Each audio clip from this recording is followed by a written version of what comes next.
This is from the Summa.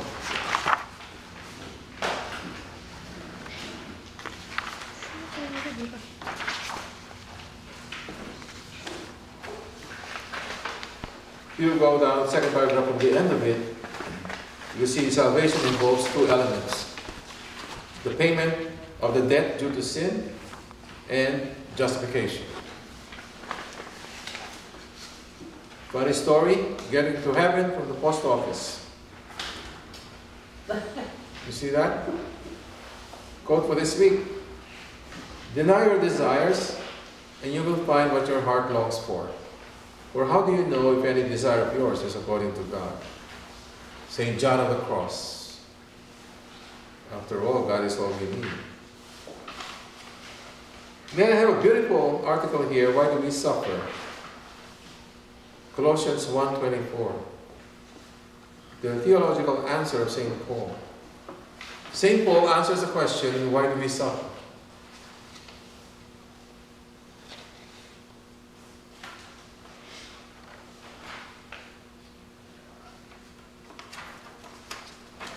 See that?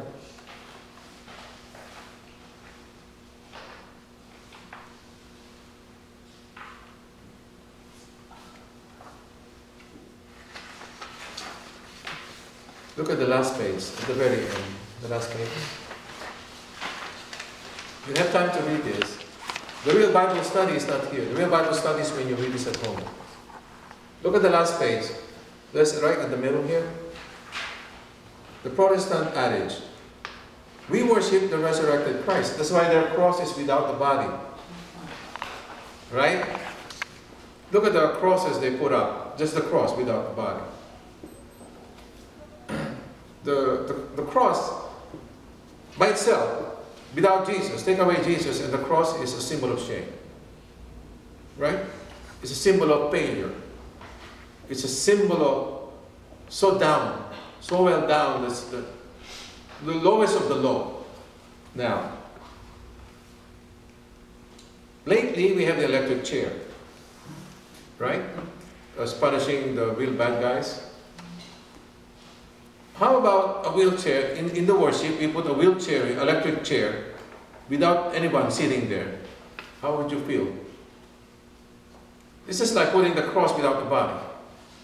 They're both symbols of and used to kill people. Now look at this. They say, we worship the resurrected Christ. We Catholics, we worship the crucified Christ.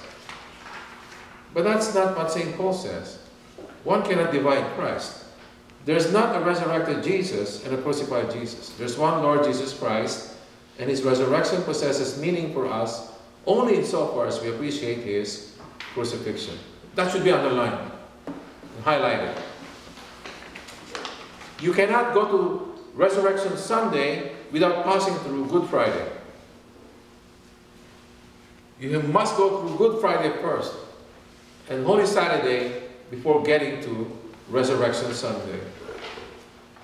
And he continues, St. Paul indicates that if we wish to attain the resurrected glory of Christ, we must first enter into the sufferings of His death. Where is that? Philippians chapter 3.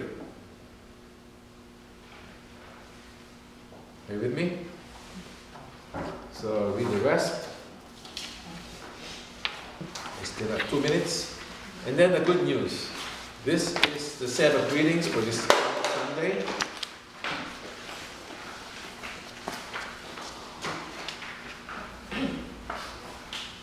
I have underlined for you the salient points.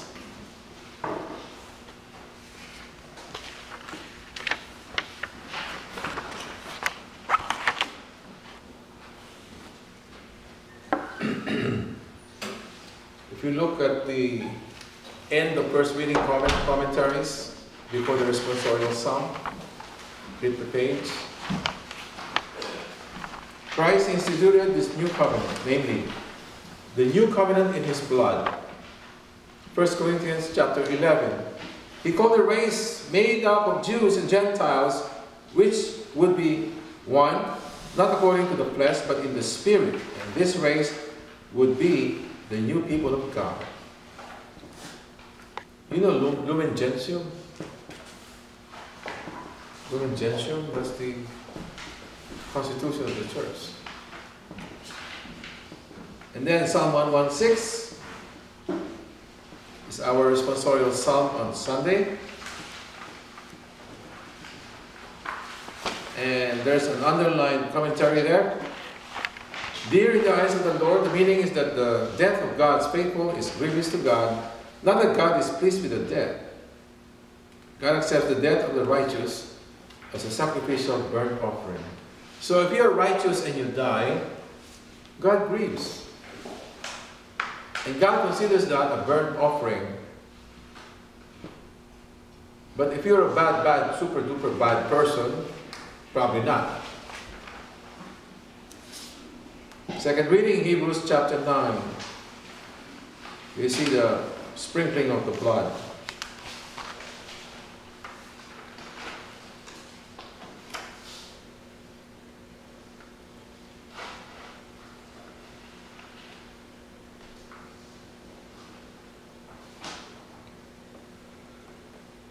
Not made with hands, that is, not of his creation. Of his creation. This is so beautiful. I wish you read this all. Don't limit yourself to those that I underline. Please read everything. We take time preparing this every week. I hope you read. I'll be a very happy person if I get to know that you are reading the materials. Okay?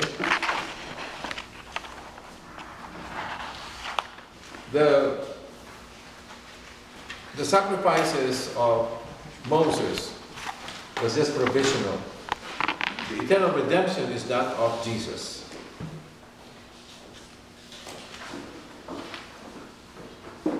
You can read the rest.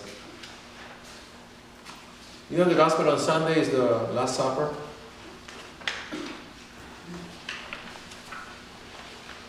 You see all the underlinings here. Commentary 26 of the gospel. Commentary number 26 of the gospel. When they had sung a hymn, it was a custom of the Passover meal to recite prayers called Hallel.